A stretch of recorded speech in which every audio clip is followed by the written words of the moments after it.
Ada berbagai teori asal-usul nenek moyang bangsa Indonesia yang diungkapkan oleh para ahli. Yang ke-1, William Smith. Pendapat ahli yang pertama adalah William Smith. Ia melihat bahwa asal-usul nenek moyang bangsa Indonesia berasal dari penggunaan bahasa. William kemudian membagi bangsa-bangsa di Asia dengan dasar bahasa yang dipakai. Hasilnya, William menemukan ada bangsa yang berbahasa Togon, bangsa yang berbahasa Jerman, serta bangsa yang berbahasa Austria. Kemudian, bangsa yang berbahasa Austria dibagi menjadi dua, yaitu bahasa Austroasia dan Austronesia.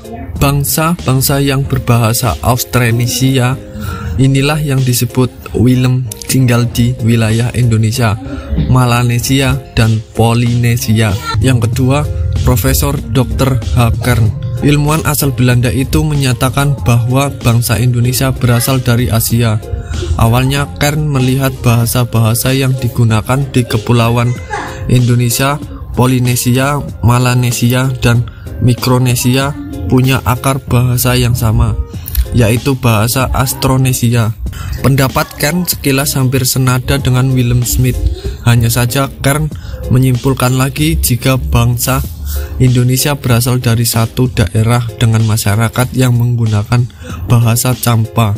Mereka hijrah ke kepulauan Indonesia dengan perahu bercadik. Pendapat Kern juga didukung dengan persamaan nama dan bahasa yang dipakai di wilayah Champa dengan Indonesia. Akan tetapi, pendapat Kern disangkal oleh K. Himley dan P.W. Smith berdasarkan perbendaharaan bahasa Champa.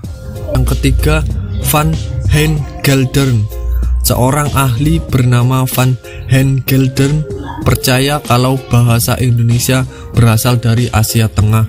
Sama halnya seperti yang diungkapkan oleh Kern. Teori ini semakin kuat berkat ditemukannya sejumlah artefak. Artefak tersebut merupakan perwujudan budaya yang banyak ditemukan di Indonesia.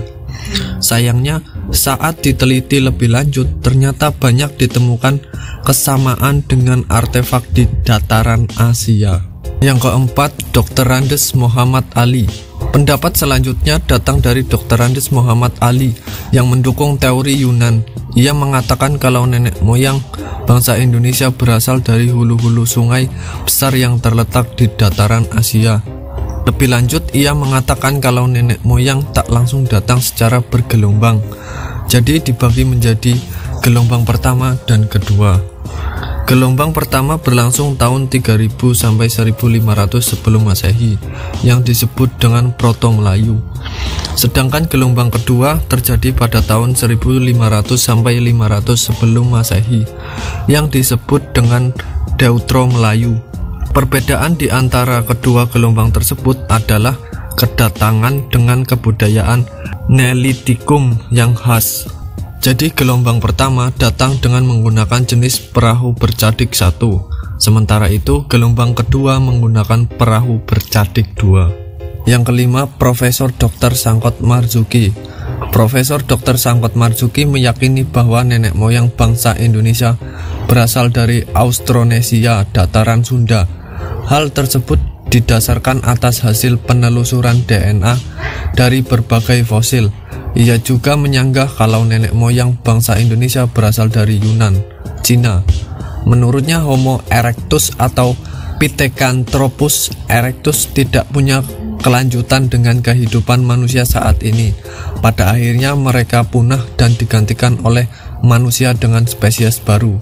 Spesies tersebut hingga saat ini diyakini juga sebagai nenek moyang manusia yang ada di Afrika. Yang keenam, Profesor Dr. Krom. Sementara itu, seorang ahli bernama Krom menyatakan bahwa awal mula nenek moyang bangsa Indonesia berasal dari Cina Tengah, sebab di daerah itu terdapat sumber sungai yang besar. Kemudian para penduduk tersebut menyebar ke kawasan Indonesia sekitar tahun 2000 sampai 1500 sebelum Masehi. Yang ketujuh, Profesor Muhammad Yamin. Profesor Muhammad Yamin punya pendapatnya sendiri tentang asal-usul nenek moyang bangsa Indonesia. Menurutnya, orang Indonesia berasal dari wilayah Indonesia itu sendiri. Lalu, Yamin juga meyakini kalau ada sebagian bangsa atau suku di luar negeri yang juga berasal dari Indonesia. Yamin menyatakan kalau temuan fosil dan artefak lebih banyak ditemukan di Indonesia ketimbang daerah lainnya di Asia. Sebagai contoh, fosil Homo atau Pithecanthropus soloensis dan Wajakensis yang tidak ditemukan di daerah Asia lainnya, termasuk juga Asia Tenggara. Yang kedelapan, Hogen. Hogen menyatakan bahwa bangsa Indonesia merupakan bangsa yang mendiami pesisir Melayu dan berasal dari Sumatera. Kemudian bangsa Melayu ini bercampur dengan bangsa Mongol yang kemudian disebut sebagai Proto-Melayu dan Deutero-Melayu. Yang kesembilan, Dr. Brandes. Seorang ahli bernama Dr. Brandes punya pemahaman lain tentang asal-usul nenek moyang bangsa Indonesia. Menurutnya, suku-suku yang bermukim di kepulauan Indonesia punya persamaan dengan bangsa yang bermukim di sebelah garis utara. Lalu Dr. Brandes berpendapat kalau perbatasan Indonesia terdiri dari 4 bagian, yakni sebelah utara adalah Pulau Formosa di Taiwan, sebelah barat Pulau Madagaskar, sebelah selatan Jawa dan Bali, serta sebelah timur adalah tepi pantai barat Amerika. Pendapat tersebut berdasarkan dari penelitian melalui perbandingan bahasa. Yang ke-10, Max Muller. Max Muller mengatakan secara spesifik kalau bangsa Indonesia berasal dari daerah Asia Tenggara. Akan tetapi, alasannya tidak didukung dengan bukti yang jelas.